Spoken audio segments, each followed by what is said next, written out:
Okay, hi everybody. Good morning. Welcome to the first of my Industry Insider coffee chats.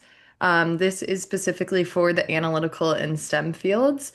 So I know there's going to be a wide range of people on here. I'm just going to start by giving a little brief introduction of myself, and then I'll open it up for questions. I want this really just to be a casual space where you guys feel comfortable to ask any questions you want. So yeah, my name is Holly Anderson. I'm a senior here at USC. I'm majoring in industrial and systems engineering, and then I also have a minor in business finance. So I'm involved in both Viterbi and Marshall, That's which right. I'm sure a lot of you guys are too. In terms of what I'm involved in USC outside of class, I'm part of IISE, which is the Institute of Industrial and Systems Engineers. I was the consulting chair for this past school year, which was super awesome. I got to connect with a lot of recruiters at consulting companies and put on an event for that. I'm also part of SWE, which is the Society of Women Engineers. And then something that I did spend a lot of my time doing my freshman through junior year was something called mission science. This is through Viterbi Impact Program, and basically once a week, I would travel to an elementary school in the LA area and teach a STEM lesson to a group of fourth and fifth graders every week, which was just really rewarding. It was a way to give back to the LA community. I also love kids and love teaching, so that was super fun for me. And then I'm also in Pi-Phi, and I was on the philanthropy committee for this, which was really rewarding. And then in terms of job experience, after my freshman year, I interned at a construction management company called Aldridge Electric. The following summer, I was at another construction management company called FH Passion. Then I realized that construction management wasn't exactly what I wanted to do. So I switched gears and started recruiting for consulting. This past summer, I interned at KPMG doing consulting, which is under their advisory branch. And I also got a full-time offer, so we'll be going there after graduation. And I'm really, really excited about that. So now I want to turn it over to you guys. Feel free to unmute. You guys can turn on your cameras. Feel free to introduce yourself, maybe say grade, major, anything like that. Or if you want to just type your questions in the chat. But again, I want this to really just be an opportunity for you guys to get any questions you have answered. So, yeah.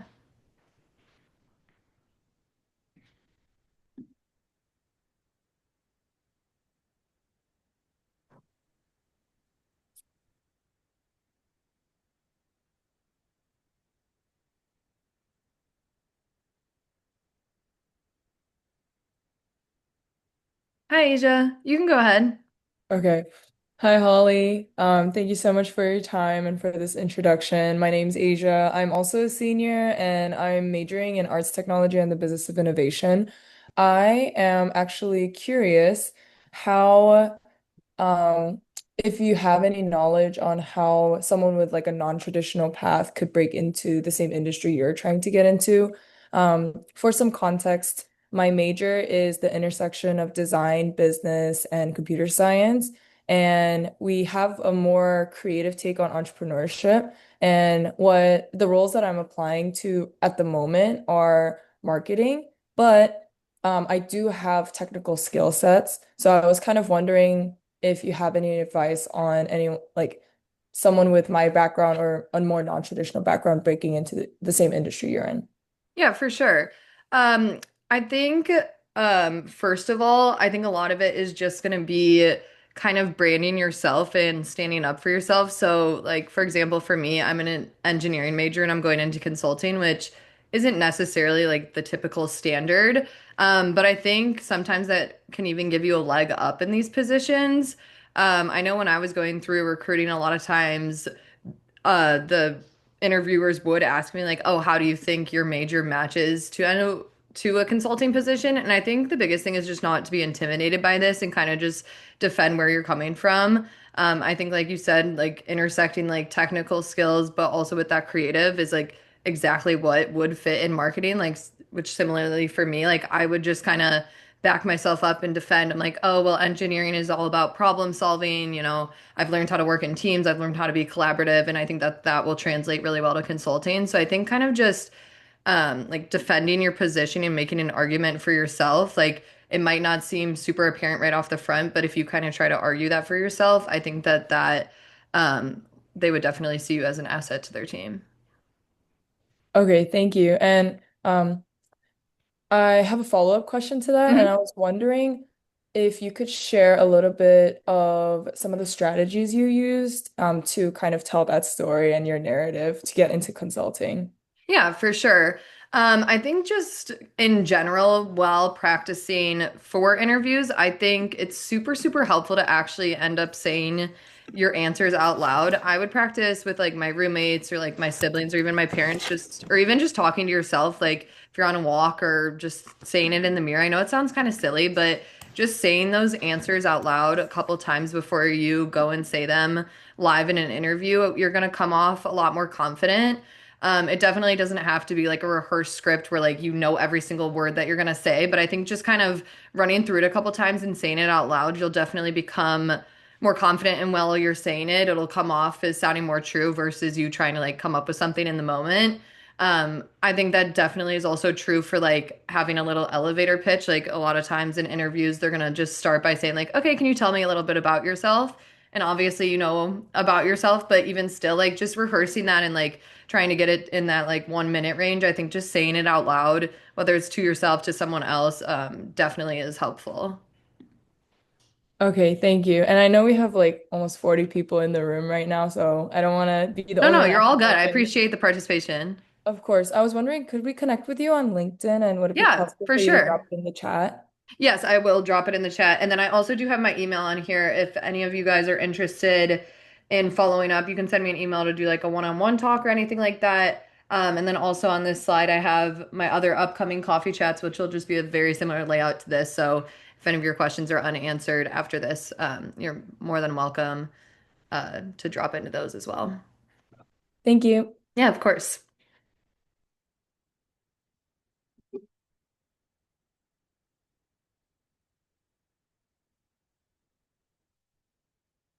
Okay, there's a question in the chat.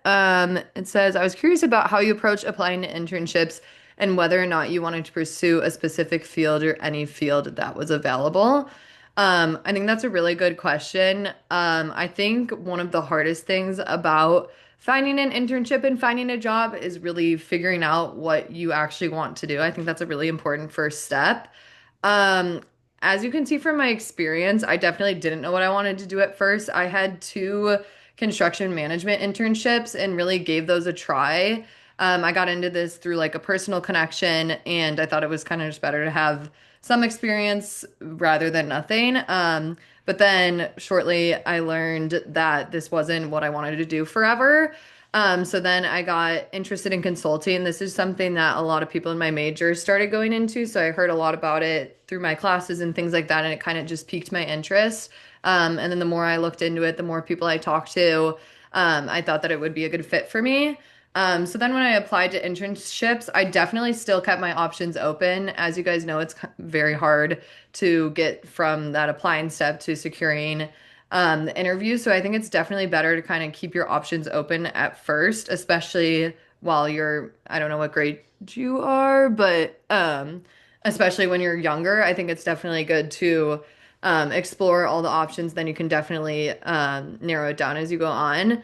Oh, you're a junior. Perfect. Yeah. But I think, yeah, so while applying to internships, I think definitely like keep your options open. Like I know on a handshake you can kind of go through and like look on there, even just looking up internships on LinkedIn or just online. Like it never hurts to apply and go through the process. I always recommend even if it might not be like your dream job or your dream internship, even just going through the steps of applying, the steps of, you know, tailoring your resume or making a cover letter, things like that. Going through that practice is going to be super, super helpful. And then if you do get that interview, that'll also be really good practice. Again, even if it's not something you end up doing, or even if you get the offer and decide that you don't want to do it, I think going through those steps is super, super beneficial. And there's nothing better than going through it live and having that live practice. So hopefully that answers your question, but feel free to follow up if you have any other remaining thoughts.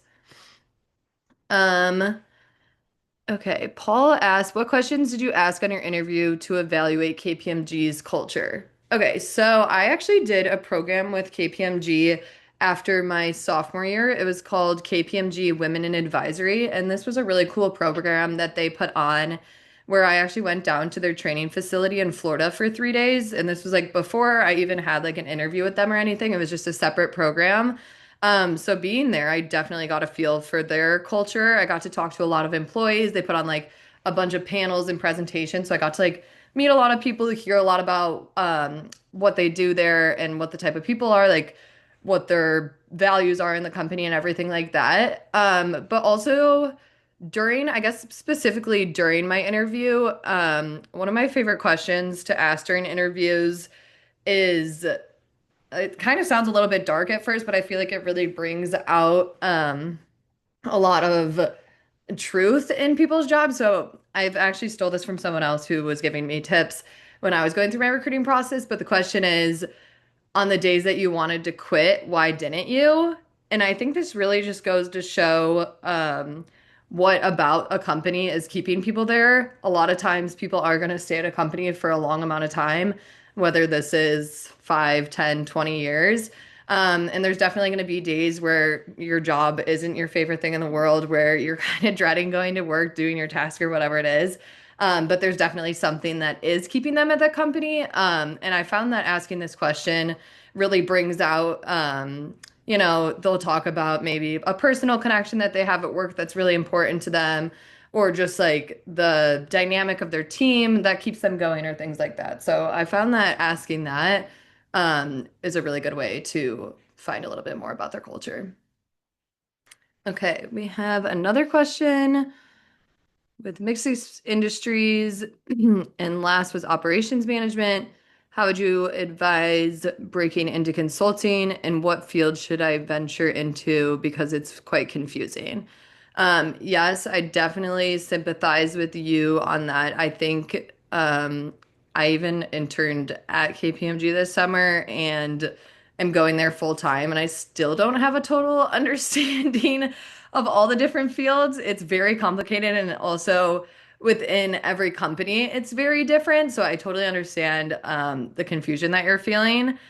In terms of breaking into consulting, I think just like going online and like looking into it. I mean, there's so many different consulting companies. There's big companies, small companies, and they're all going to be a little bit different. But you can really learn a lot by just looking either like on LinkedIn, looking through different companies, or just going on like if you know like the big four, like KPMG, PwC, EY, or McKinsey, Bain, like you can go on their websites and kind of just look through like what they offer, the people that work there, the types of projects that they're doing. You'll learn a lot about what interests you just by going through that.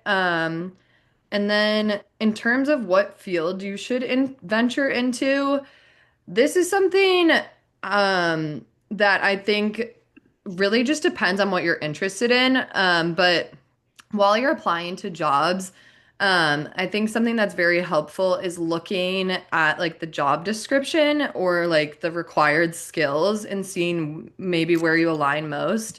I remember when I was applying to consulting internships, there were like so many on the websites. Like I decided I wanted to do consulting, but then I went on the website and was like so overwhelmed. But then once you start looking through it, you can kind of narrow it down. Like if you actually click on the offering, normally it'll be like recommended majors or like required skills. And you can kind of just go through it and be like, okay, where do I fit in most? Where am I going to most align to? But also if there's something that interests you and your major isn't listed there, that I also would encourage you to not just rule it off completely. Like I said to Asia, you can kind of argue yourself as a valuable component of a team if you think that you would be a fit. But generally, I would say kind of just going through those job descriptions, seeing where you align most, will probably give you like the best benefit in terms of getting to that next step. Okay, we have another question from Connor. How did you go about finding internships as an underclassman? What platform, how many applications, etc.? Okay, yeah. I think this is a really good question. In terms of how many applications, again, this is totally going to depend on what industry, what position you're going for, and things like that. I think it's kind of hard to give a set number. I mean, I know people that have applied to like 100 internships and not gotten anything. And then I know people who have applied to three and gotten really lucky with that. So I think it just really depends. What platform? I think Handshake and LinkedIn are both really good places to find what positions are available and like just finding other companies that you might not be aware of.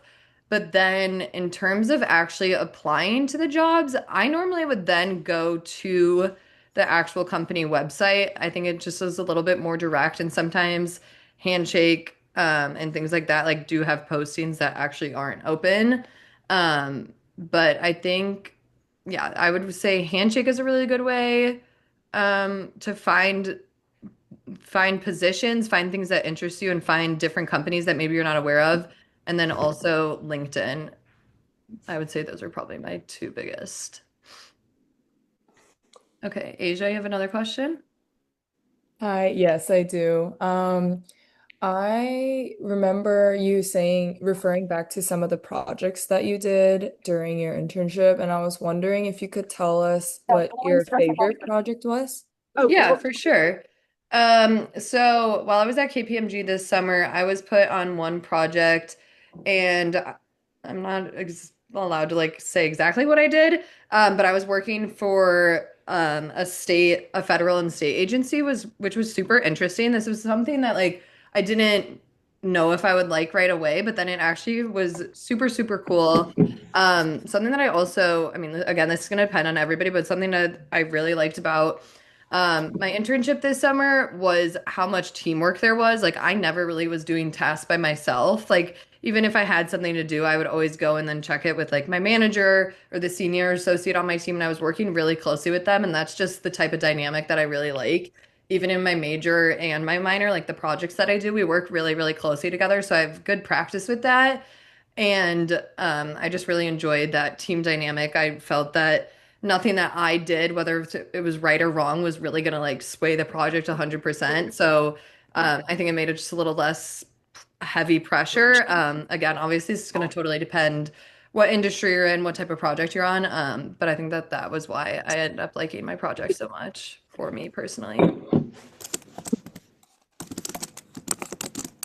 Okay, we have.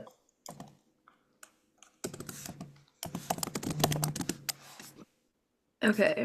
This question, I am an international student, and sometimes when I'm applying, there's a common question, are you going to need sponsorship? I usually opt yes, but I don't know how the opt visa works. Do you know how opt works? Okay, unfortunately, I do not have much knowledge on this matter. I can refer you to, I'll drop my manager's email in the chat, and she definitely will have. Sorry, let me just grab it off my phone really fast. She definitely will have more information for you on this. She works at the Career Center, so she's like very involved with all of that. Um, I just unfortunately do not have much experience with that, but she will definitely be a help for you. Mm.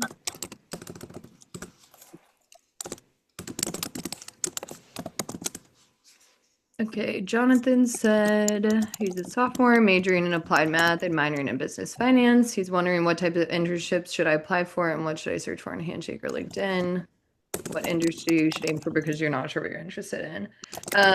Yeah, I totally understand that. I think you kind of come from a similar background as me, where like you really could go into whatever, so it's really hard to narrow down what you want to do. Like I said, I think it's definitely good to keep your options open at first. In terms of like looking for internships on Handshake or LinkedIn, I think you can, I know on Handshake you can like upload your resume and then it'll like kind of help you find matches from there. Like like I was saying with the job descriptions, it'll kind of have a list of jobs that are looking for your major or your minor.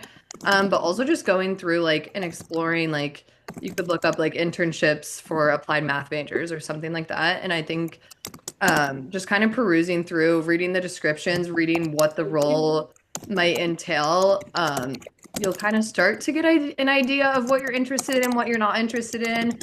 It's also kind of hard, I know, to read a job description and you're not really going to know what you would be doing in that position. But I think it never hurts to apply. You could always apply, and then get to know more about the company.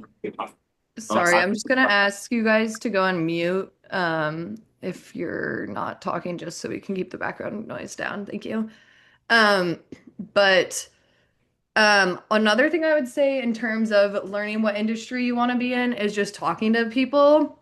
Like whether that's like I mean, joining coffee chats, like this is a great way to do that, or just like if you're talking to your teachers, if they mention something that sounds interesting to you, I'm sure they could connect you to different people, or just going on again, like going on LinkedIn or going on the Trojan Network, and looking at alumni who are working in different companies, and you're like, oh, I wonder like what it's like to work at that company.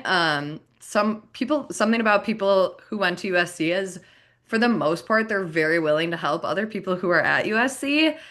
So you can always like send them a cold email. Like this is something that I did doing throughout my recruiting process, just sending a cold email and being like, "Hi, I'm Jonathan. I'm a sophomore at USC. I saw your LinkedIn and I'm really curious about your position here. Would you be open to a 15-minute chat so I can learn a little bit more about what you do?" I think just like going through things like that, talking to alumni or even like juniors and seniors who've done internships, like if you hear someone's mentioned something or see their LinkedIn, and talking through it, like again, through talking to people, you'll start to kind of get an idea. It's like, oh wait, that sounds kind of interesting. Like I could see myself doing that, or I'd be willing to try that out for a summer or something like that. Um, I think that's a really good way to do it. But again, like I said, like I did an internship, I went through the whole thing, and then I realized it wasn't for me and kind of had to switch gears. So I wouldn't say it's definitely, I mean, I would say it's definitely normal to kind of be overwhelmed and not really know exactly what you want to do. I mean, you're only a sophomore, you have a lot of time, you still have a lot of time to figure out what you want to do. But yeah, I would just say utilize your network, reach out to teachers, reach out to peers, alumni, and things like that. And just through talking to them, you'll get to learn a little bit more about what you like and what you dislike. Okay, we have another question. Second year graduated student in computer data science and expect to find a full-time position in analytics. Do you have advice for the analytics job in STEM? I don't know exactly what you mean. I don't know if you're gearing ex more towards like applying towards an analytic job in STEM. I don't know if you want to maybe just clarify Yeah, a little bit more. yeah. Just Hi, like, oh yeah, hi. hi, my name is Rita, and I saw your job experiences well in three different companies, and I Mhm. just searched like this company are more like to the engineering field. But I'm wondering like because I'm more like analytics and Mhm. data analytics or marketing or something like a business. So can you give us like some advice for the analytical stuff like in these companies, or do you have any familiar experiences for the like analytics? And yeah, I just curious. I'm sorry I'm late for this Oh no, meeting. you're fine. You're totally At good. This is 5 minutes. yeah, I don't know you're anything welcome to about. drop in, drop one out whenever. I mean, it's the whole hour session, but you guys definitely don't have to stay around for the whole thing, so no worries. Yeah, so just curious about like these three companies are very like large title and something I'm really interested in. So, but uh, but for the analytics job, I still like curious about like um is there any do you have any like familiar experience or project you can share or something else? Yeah, I don't really have too much experience in analytics. I know that the name of this coffee chat is Analytical and STEM. I was kind of trying to incorporate, we broke down the industry insiders just into three different fields, which obviously there's so many more majors and different fields within that. So I tried to encompass like Viterbi and Marshall under this umbrella of analytical and STEM. But in terms of like specific advice, I don't really have anything different. I think everything that I'm saying would kind of go um, the same way. I think analytical positions, like if you're looking for a position in analytics, like again, you can search on Handshake, you can search on LinkedIn, or even just look up jobs online, like analytical jobs or like jobs for data science background. And then all my advice would kind of be the same from there on out. Okay, got it. And also quick questions because I saw Mhm, you working the Aldrich Electric mhm. and I've Pastran. These are very large engineering companies. So can you share any interesting things about your project or what do you have done really like stand out to share to us? Because I'm very curious about your like very fabulous like experiences here. Yeah, for sure. So I interned at Aldridge after my freshman year, and my project at this was like an electrical upgrade and an improvement of a wastewater treatment plant. So that was like super interesting. Although I'm not ultimately doing this for my career path, I did really enjoy my time there. It was super fun. I got to wear like steel-toed boots and a hard hat and got to like walk around in a construction vest and like take pictures of the site and stuff like that, which was super fun for me. I just found that ultimately this wasn't what I wanted to do long term. But I still think that I learned a lot about what I liked and disliked in work. Similarly to my internship at KPMG, both at Aldridge and Passion, I was working in teams. The thing about these teams is they were much smaller. So it was me and then an assistant project manager and then my project manager. And that was pretty much it on the team. But again, like I'm someone who loves working on a team, loves working really closely with people. And so this was really good for me. I just think that again, it's going to be different for everybody. Like I know people who don't like working in a team, they'd rather do everything by themselves, and that's totally fine. But just for me personally, I really liked this. I liked getting feedback on the things that I did. I'm someone who has learned how to take constructive criticism not too personally, but use it in order to improve myself, and continue getting better at my job. And I think again, like just as a general thing, like going back to like internships and things like that, I would like and encouraging you to apply things that maybe not be like your dream job. I think, like I'm saying, the both of these internships at Aldridge and Passion were very rewarding for me. I still learned a lot. I learned a lot about just working in general. They both had like pretty structured internship programs. So, in addition to the work that I was doing, I also did like an end of year intern presentation where I had to like explain what I learned, explain the values that I saw in the company and stuff like that. So, again, just going through emotions, like even if it's a whole summer of an internship that isn't your favorite thing ever, you're going to learn a lot about yourself, a lot about the workforce in general. So I definitely would just encourage you guys to keep your options open, and yeah, not limit yourselves in terms of what you're applying to. Got it. Thank you so much. Yeah, of course.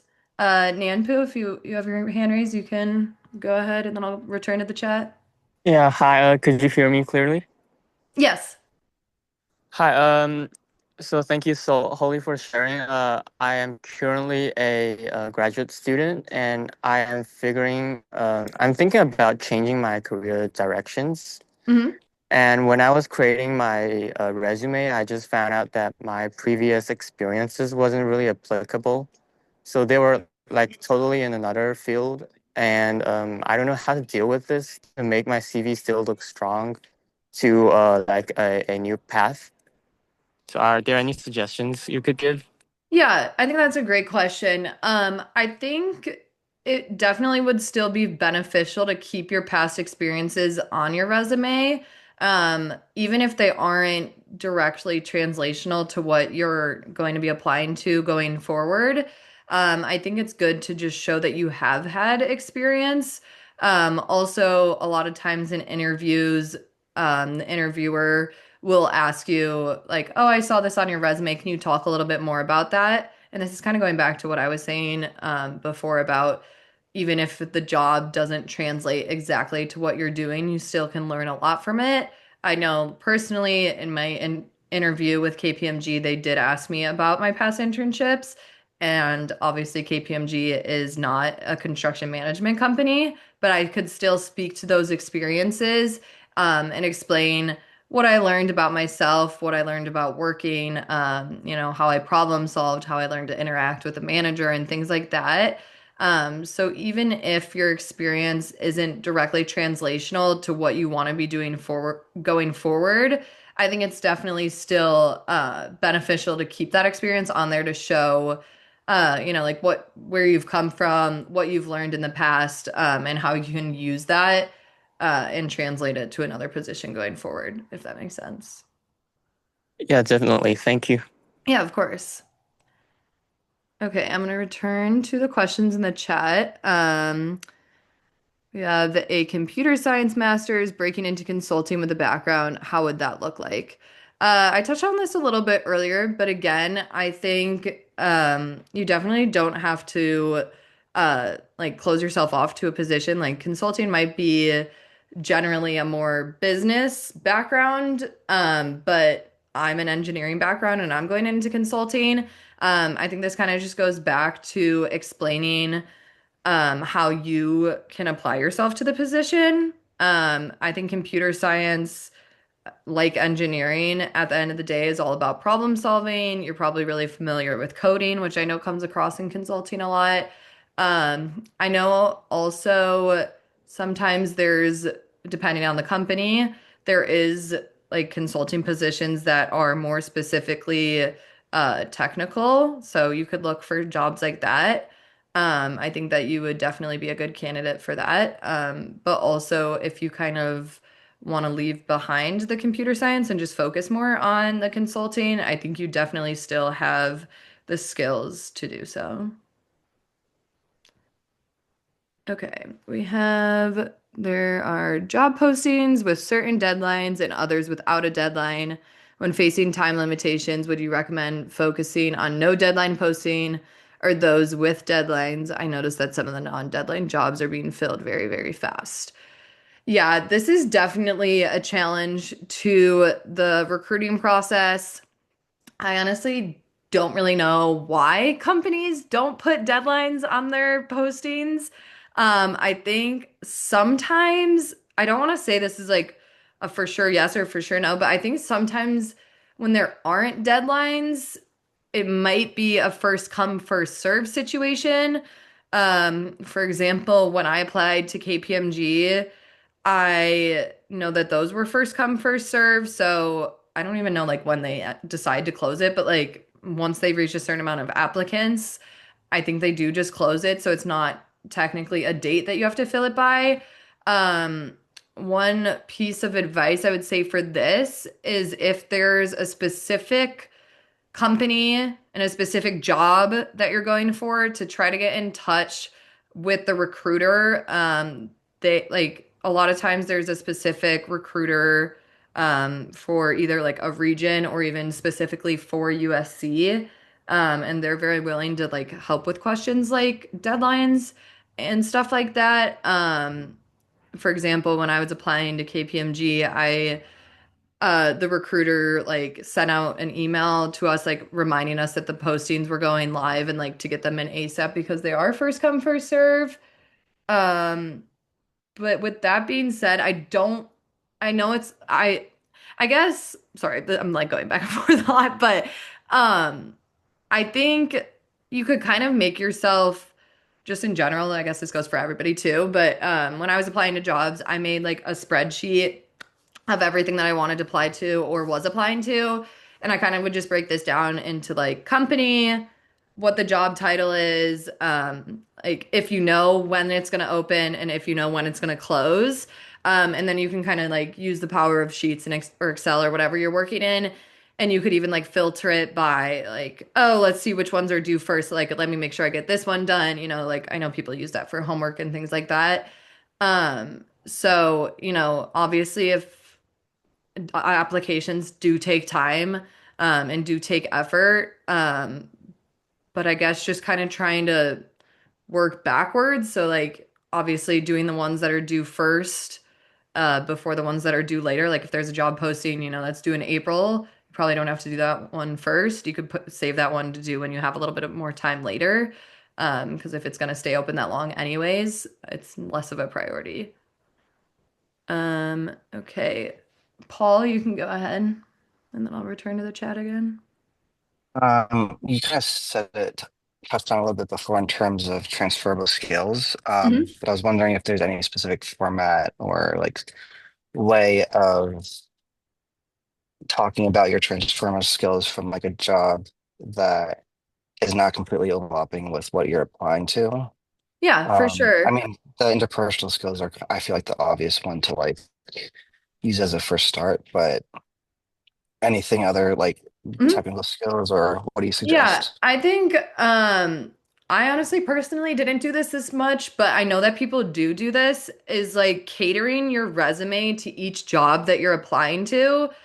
I found like personally, I just found this to be a lot of work. But if again, if there's a job that like you really want, but it's like, oh, I don't know if I'm the perfect fit for this, um, with the use of AI or even just by yourself, you could like feed your resume in and be like, okay, here's my resume right now, here's my experience, and then like here's the job posting that I want, and kind of trying to match like the trigger words on there and things like that. You can definitely kind of cater your experience to fit into what they're looking for.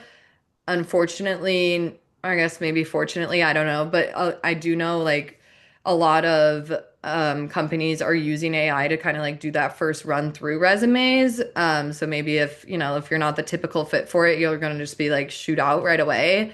But that's where catering your resume specifically to a job or specifically to a company could be very helpful.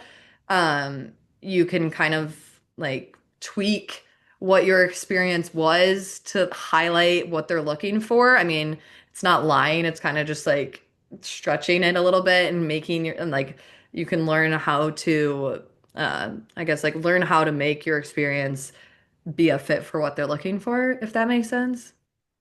Yeah, it's like adapting what you Yeah. did to what the position is. Yeah, for sure. And again, I think like AI would be a super helpful tool for this. Like you could literally be like, okay, here's my resume, here's the job posting. Like, how would you change my resume in order to make this align better? And I think, I mean, again, you could do this by yourself too, but I think AI would be very helpful in doing that.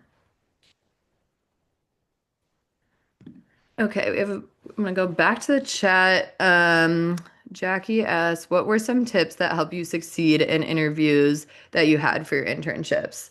Um, Obviously, interviews. I have a lot of experience doing interviews. One of my biggest tips, which sometimes can be difficult, is to try to make the interview turn into more of a conversation. This is something that is definitely difficult, but if you can find a way to connect with your interviewer and kind of make it flow a little bit more into a conversation versus like, oh, they ask you a question, you answer. They ask you a question, you answer. Um, this might be something as simple as looking up your interviewer beforehand if you know who they are and trying to find a commonality with them. Maybe they went to USC, maybe they were the same major, maybe they're from somewhere that you just went on vacation, something like that. Also, I think when they ask you a question and then you give an answer, then maybe trying to ask them a question back. Again, this will kind of make it just flow more like a conversation, versus just more of a one for one interaction. And then my other big piece of advice, as I mentioned earlier, would just to practice your answers out loud.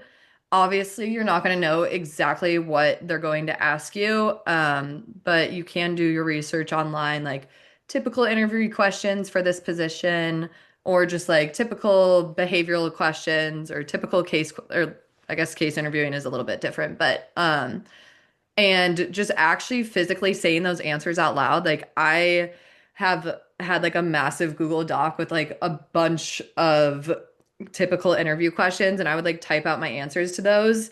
I also had a list of like go-to stories that I would use. Again, you're not going to know exactly what they're going to ask you, but you can definitely come up with a list of stories or experiences that can kind of fit into different questions. So like what's a challenge you faced or what's a problem you solved or something like that. And just again, like having a short little, not script, but just a little go-to thing that you're going to say and then actually practicing it out loud at least once beforehand will just make you seem that much more comfortable and that much more confident when you do go to say those answers live in an interview.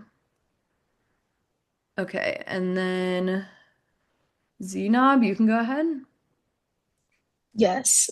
So I was wondering a little bit, you talked about how you got your first internship like summer of freshman year. And I was wondering how, like, before you had a ton of work experience, how you tailored your resume, but also how you approached networking and building a connection with like the people around you in order to like get a position. Yeah, for sure. I know it's hard while you're a freshman and sophomore. You don't really have much experience, so your resume sometimes will and probably will have experience from high school, and that's totally fine. I think like as you continue to grow, it'll just keep evolving. Like I change my resume almost like every 6 months because something new will come in. But I think it's also very normal. I mean, as a freshman in college, you shouldn't really have a lot of experience. And then in terms of like networking and using that, I actually got my first internship through a family connection. One of my uncles works at the company, so I reached out to him and was like, "Hey, could you connect me with the recruiter? I'm curious if they have any job postings." And I think there really should be no shame in doing this. Whether it's a family connection, a friend connection, a teacher mentioned something, I think just being aggressive, being willing to be outgoing and ask about those positions is the only way that you're going to be able to find out about them. Especially as freshmen and sophomores, I know it is harder to secure those internships. So I think just using your network, like even if it's like your best friend's parent who works at a company, like it never hurts to shoot them a text and be like, "Hey, I'm interested," like, or even just talking to them about what they're doing, and that might lead to another conversation or things like that. And then also, I think just networking with the people at USC.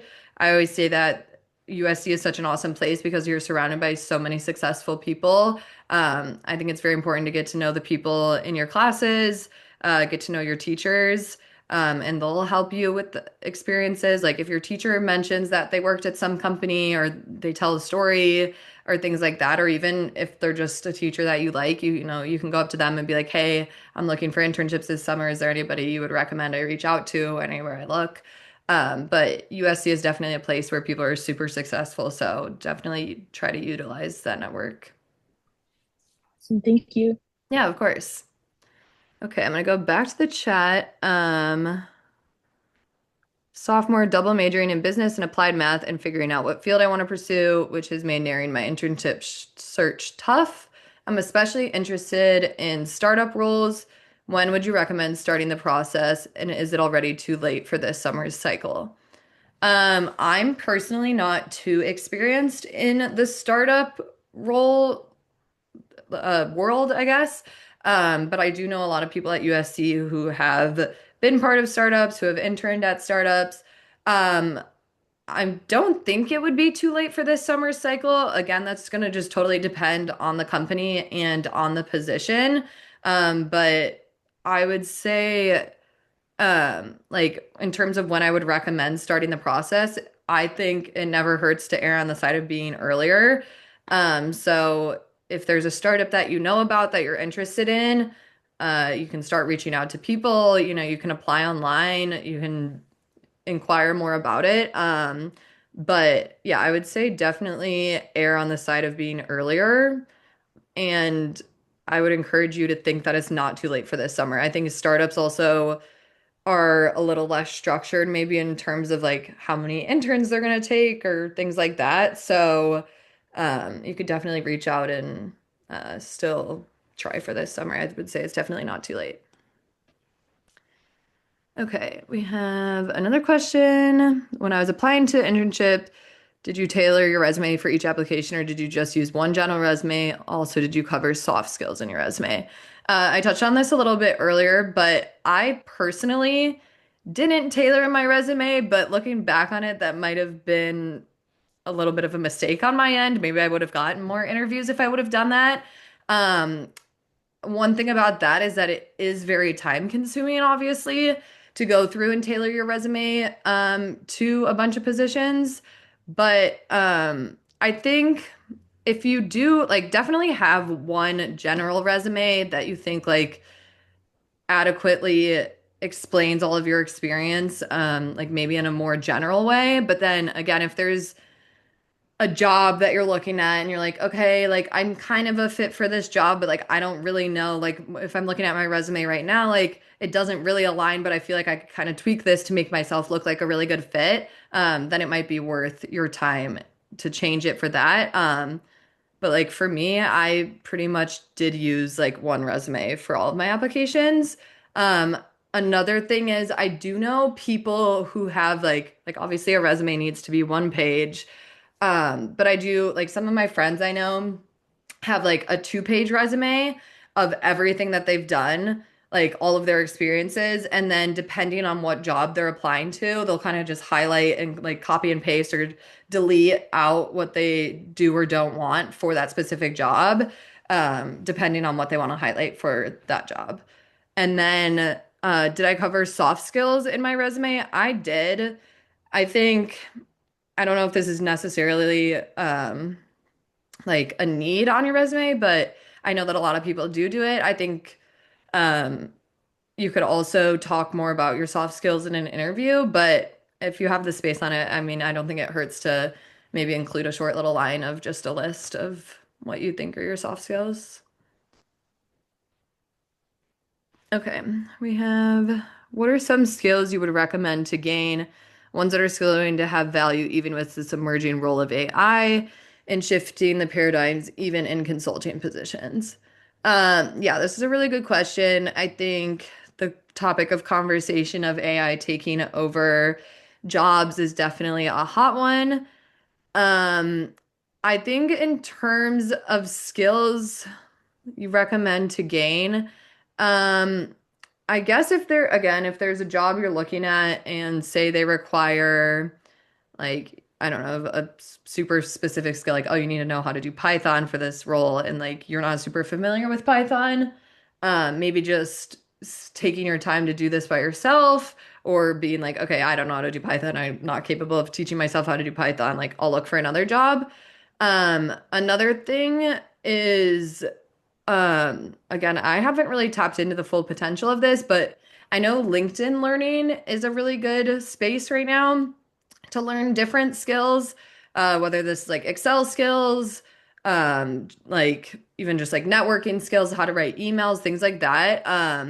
I started to tap into this actually at my internship. They like had a subscription to a LinkedIn Learning, so whenever I had downtime, I would do that. But I would recommend exploring that a little bit, just to be able to, put those hard skills on your resume and be able to speak to them. Okay. Jonathan says, when an internship application has a lot of essay style questions, is it still worth it to apply for it? How much effort should you put into these essays? Good question. I think this kind of goes back to just like how much you care about the role. Same thing I said for like tailoring your resume. Like, obviously, it's going to take a lot of time and a lot of effort, and you can't maybe do that for every single job that you see online. Um, I think for the essay style questions, hopefully, if you do begin to do enough applications, you'll kind of have like a little collection of answers that you can pull from so you don't have to start from square one every single time. A lot of times the questions are somewhat similar, you can copy and paste certain sentences. Um, if yeah, and like if it's worth it to apply for it, I think, picture yourself like, oh, would I actually be interested in working here? Like, say I got this and another job, like, would I choose this one? But again, would always encourage, like, if you have the bandwidth for it, like, apply for more, interview for more. It's never gonna hurt to go through the process. The worst thing that's gonna happen is you get a no, and even at that point, it was great practice to go through the steps. Um, and then, yeah, like how much effort you should put in the essays, like however much you're willing to, however much you have the bandwidth for. Like, obviously, you don't need to apply for every single thing online and give it your all for every single thing because no one has the energy and the time for that. But if it's something that you're super interested in that really excites you, you know, you can dedicate a little bit more time for that and see it as a valuable trade-off.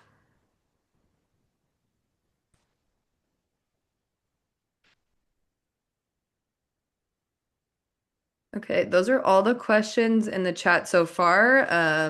We still have about 10 more minutes, so if anybody has any other questions, feel free to type them in the chat. You guys can come off mute, turn on your cameras, just introduce yourself and say hi if you want.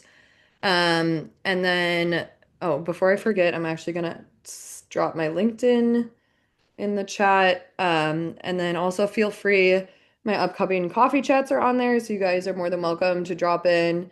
They'll be very similar format to this one. Um, so yeah. Okay, we have another question. I think USC has free access to LinkedIn Learning as long as one is signed in. Oh, would I need to create a new LinkedIn account then or add my USC email to my LinkedIn account? Um, Honestly, I'm not really sure. That's actually great that USC has free access. I did not know that. But yeah, you might need to unfortunately create a LinkedIn account. Maybe, yeah, I'm actually not sure. I feel like you could probably look into this just by like searching it online. Um, because I feel like there might be a way to just like tack on your USC email in order then to get the access to the LinkedIn Learning. But otherwise you could always make like another LinkedIn account like with your USC email that could just be like a learning space for you. Like obviously then like the LinkedIn Learning badges aren't going to show up on your account, which kind of stinks, but at least you could still go through those trainings and like gain the learning. So, but yeah, I feel like you could maybe look that up just like online. Like my school has access or even like USC has access. Like, can I attach this to my account? Because I'm the same way my LinkedIn is with my personal email.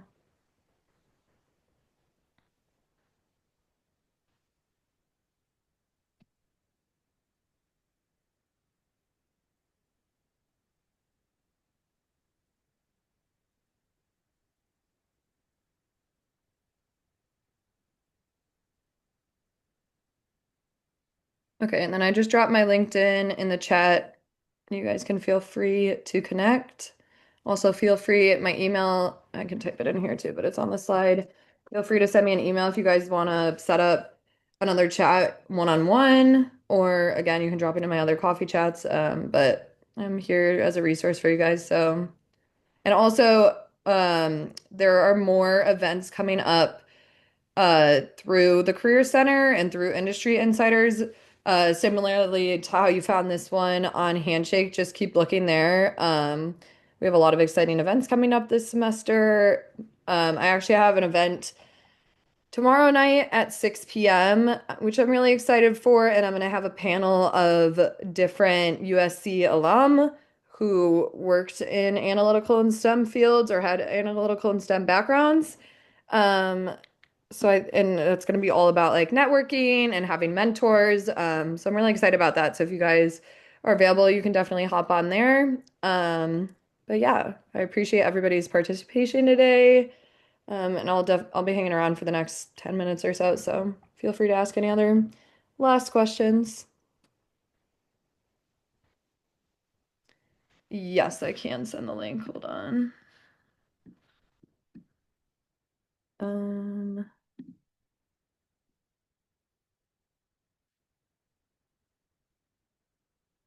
And then you could also find that, I just sent it in the chat, but you can also find it on, again, on Handshake, the same place you found this.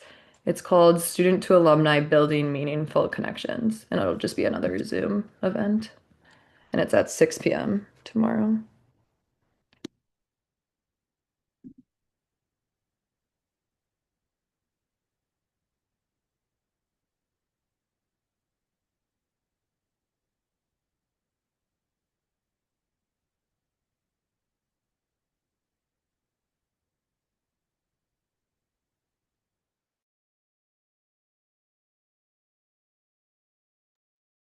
Okay, we just got a question. A common piece of advice about resumes is to put a quantitative data about your impact, but what if the role you held required an NDA, so you can't put that sort of data down? That's a good question. I have heard that advice and tried to implement it myself. I guess if you sign an NDA, then you can't exactly put that down. But I would just encourage you to use that advice for other experience. I think people say that just to make it a little bit more tangible. Um, if you say like, "Oh, I helped improve this certain thing," like that's super general. But if you're like, "Oh, I worked on a team of 20 people and we increased sales by 10% or whatever it is," like that just makes it much more tangible, and just really shows that the impact that you had. Um, so for the company where you had the NDA, again, that's going to depend on what you're allowed to say or not to say. But still, I guess just try to make it like as specific as possible and try to really highlight the impact that you had on the project if possible. But again, I know it does get a little bit tricky in those realms.